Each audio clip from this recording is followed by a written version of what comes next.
Hello friends, welcome back to my channel Varteta Learning Platform, and today we are going to discuss about the concept of virtual destructors.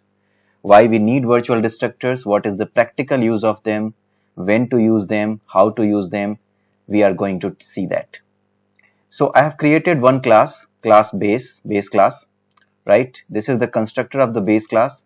This is a function of the base class, test1, and this is a virtual function so that we can demonstrate that yes, we are able to call the derived class test function in case we are creating the base class pointer and pointing it to the derived class object.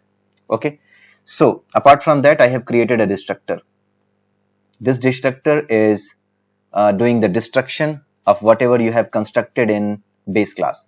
Suppose this base class is there to connect to the network to ensure that you are on the network, and also this base class constructor is creating a configuration cache. Configuration cache is nothing but a memory area where you are storing some configuration settings that your application or your server is going to use. Okay, so while this constructor will be called, a memory area will be created, and in that memory area all the variables will be stored. All the memory area will be allocated for maintaining the variables, the configuration parameters. So that will be allocating a memory area. Since you have allocated a memory area, you need to deallocate and you need to disconnect from the network when you are calling the base class destructor, because the work of destructor is to destroy all those things that you have created in the base class constructor. Okay, so that you can clean up the space, you can clean up all the resources, you can release all the resources before you leave your application, before your application gets unloaded from the memory or your server gets unloaded from the memory. So I hope you understood this part.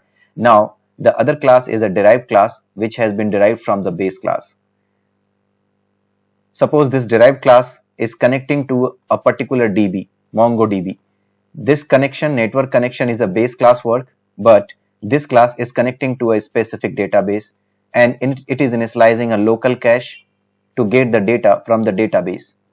Okay, so this is also initializing some memory, putting some data in the memory. So this all need to be destroyed when the destructor will be called. Okay, so let us see. I have created the destructor of base class and I have created the destructor of derived class. Now let us see one thing.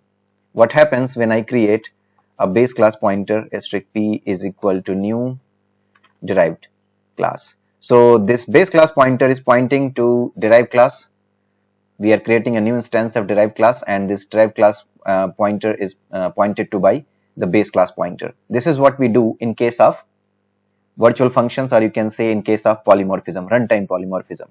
Okay, now we are going to call a function test1 that we have created in the base class and declared it as virtual. Since it's a virtual function, so at present whatever object it is getting created, for that object only the test function will be called, right? So our test function from the derived class will be called. This test function of derived class will be called because this is a virtual function and we are pointing to the derived class instance. Okay, so when you do this p to test fun, then inside the test fun derived class, this message should be displayed. So let us run this. So you are able to see that inside the test fun derived class, this has been printed. Now we are going to destroy it. Delete p. We are going to delete. Our work has been done and we are going to delete the pointer pointed to by p. Okay, so suppose this is test fun and I have just written a statement.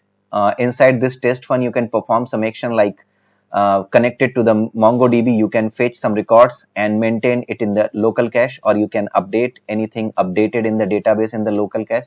Whatever you want to do, that you can do. So this is just a sample function that I have written. So inside this function you can perform any task which can impact all these initialized variables or whatever private variables you might have added to your class. Okay, so this I have taken just for the sample, just to understand the concept.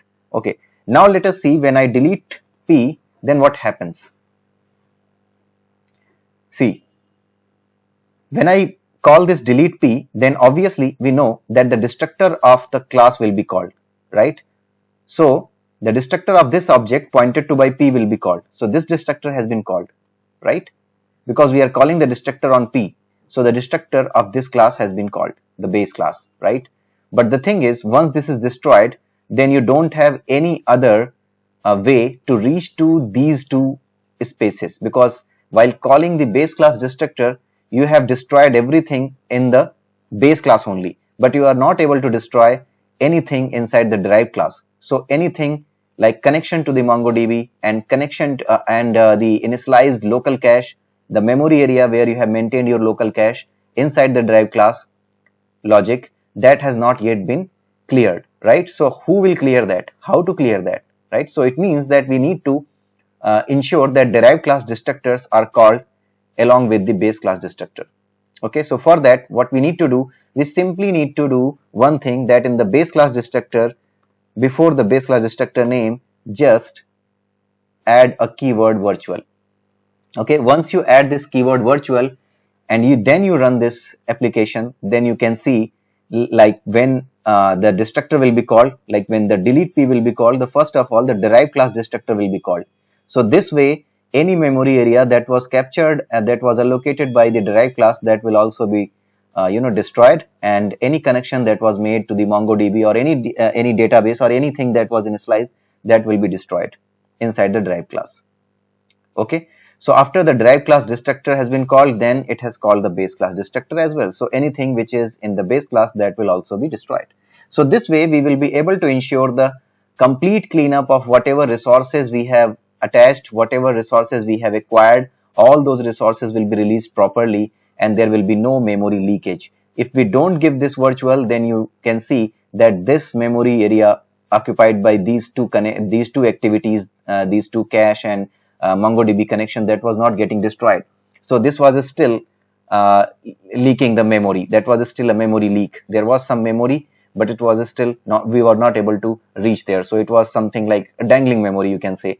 It was dangling, right? It has become a dangling memory area, which will be there in the memory till your application gets out of the scope, right? Because there are a number of objects you create in your application. So this I have created just for a single object, right? So once the application goes out of the scope, once the application comes to an end, even if you have not called the destructor of derived class, then also this will be destroyed, because once your application goes out of scope, everything that has been acquired by your application, that will be released. But this is not the only thing due to which you can leave this non-virtual, right? But the only thing that you need to take care of is that there are many objects when your application is running, and there are many objects that are getting destroyed at the same time while your application is still running.